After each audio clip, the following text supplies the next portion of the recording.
Scientists dropped a series of microphones to the Arctic seabed to listen in on the animals that lived there, and then the unicorns appeared. Welcome back to Tea of the Sea, and if we want to get an idea of what our oceans are like and how the animals that inhabit them are living their daily lives, it's very difficult to directly observe their behaviors without impacting the animals we're observing in some way. Most of the time, the act of us observing wildlife, especially in the oceans, can cause a degree of disturbance. Either we are there diving alongside the animals, or the noise that we make getting to the animals by our boats and whatnot can disrupt their overall behavior. More recently, some studies have been coming out with a lot of information gained from acoustical monitoring, which is the act of just dropping a microphone down to the seabed and just listening in on the ocean conversation. Through acoustical monitoring, we can listen in on conversations and learn how animals are communicating to each other as a species, as a group, as an individual. But we can also gain information through sounds about where animals are congregating in and where they're moving to and from if they're more migratory in nature, like whales are. Alongside all that, acoustical monitoring can help us better understand how our activities are affecting ocean ecosystems through the noise that we produce and what we can do to reduce that impact overall.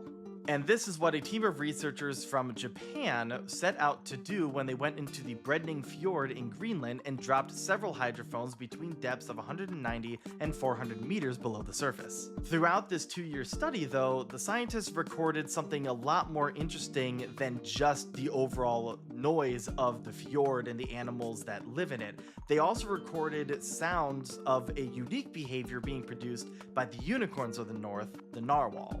Narwhals are a small species of cetacean and are one of 3 species that are endemic to the Arctic, alongside the beluga whale and the bowhead whale.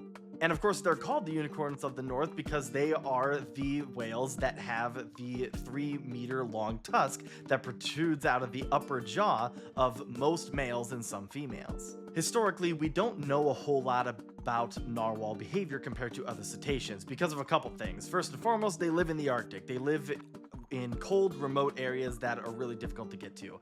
And 2, they're actually pretty shy. They're not very friendly whales when it comes to human interaction. They generally keep to themselves. So it came as a surprise to the scientists of this 2-year Arctic acoustical study, where they found that they had recorded 247 incidents of the local narwhals of the Fjord actually approaching the hydrophone and bumping the devices and rubbing up alongside them.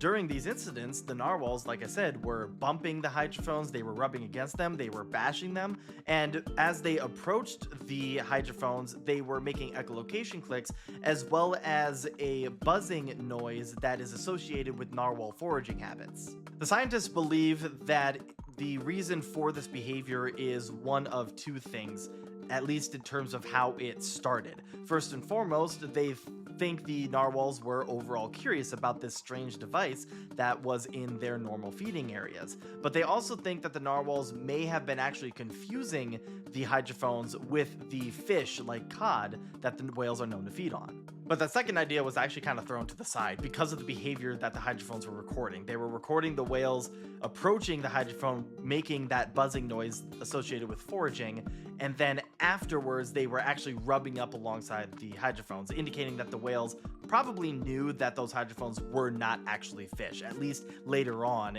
in the recorded incidents that they have. Maybe the whales had an itch and they were just using the hydrophone as an opportune scratching post. Other whale species like orcas are known to actually scratch themselves along rocks, and some other species like bowheads will scratch along ice to rid themselves of parasites and dead skin. But because of the depth of the hydrophones and the cost of energy that it takes to make those kind of deep dives, the scientists believe that that's not really what the narwhals were up to. Overall, it appears as though this behavior stems just from an overarching curiosity, as narwhals in that area don't really observe a lot of man-made objects just sitting at the bottom of the seabed. So maybe they were just kind of curious and just kind of pressing up against the hydrophone just to get an idea of what it was. Maybe they were playing with it. We'll have to do more studies like this to really understand further. The coolest part about this study for me is that although they have 247 instances recorded of this rubbing behavior, because the hydrophones weren't weren't recording 24/7 for 2 years, the scientists believe that there were hundreds more encounters like this that the hydrophones had with the narwhals. The scientists estimate that the whales had knocked those hydrophones anywhere between 10 to 12 times on a daily basis, indicating to me that maybe they were just playing with this new interesting thing in their water. For now though, the reasoning behind this behavior from these narwhals is kind of left up in the air. For me, it seems as though they were just kind of playing and were just overall curious about the hydrophones, and more studies like this will need to be done in the future for us to better understand how the unicorns of the sea go about their day and what they do to entertain themselves as they're moving around their cold water world.